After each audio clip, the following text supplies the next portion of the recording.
Et pour ouvrir cette partie internationale, voyons en bref les grands titres de l'actualité de ces dernières 24 heures.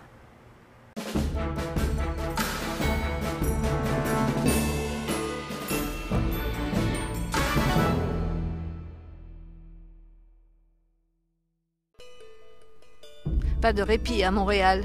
Les étudiants sont toujours en colère et restent engagés à combattre la nouvelle loi interdisant aux groupes de plus de 25 personnes de se rassembler sans en avertir la police 8 heures à l'avance. Jugement rendu à Toronto vendredi. Le juge Thomas Leder relève des irrégularités dans les inscriptions de dernière minute. Les formulaires n'ont pas été remplis de façon appropriée et certains ont même été remplis en double. Au total, 79 bulletins de vote sont invalidés. Dimanche 20 mai, une attaque à la bombe dans la ville méridionale italienne de Brindisi contre une école professionnelle de mode a tué une adolescente et blessé 10 autres personnes. Cette attaque a été réalisée probablement par un individu n'ayant aucun lien avec la mafia.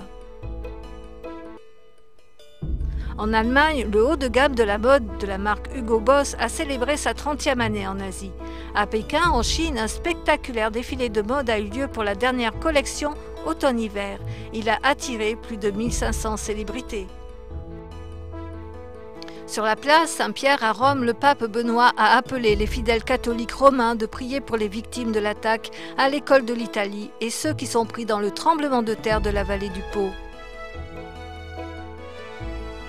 Le volcan Fuego au Guatemala est entré en éruption, crachant des fontaines de lave et un important panache de cendres volcaniques dans l'atmosphère.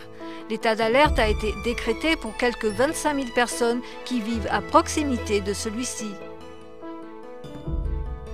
Une éclipse solaire annulaire a été observée dans le sud de la Chine lundi matin.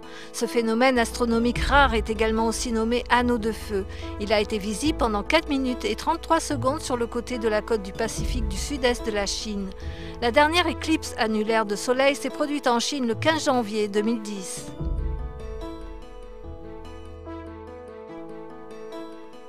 Selon Thabo Mbeki, le président soudanais Omar el-Bashir est prêt pour la paix. Le médiateur de l'Union africaine Thabo Mbeki, ancien président sud-africain, se trouvait à Khartoum afin d'essayer de relancer les négociations entre les deux Soudans. Le président Omar el-Bashir a reconnu que les deux pays avaient besoin de la paix.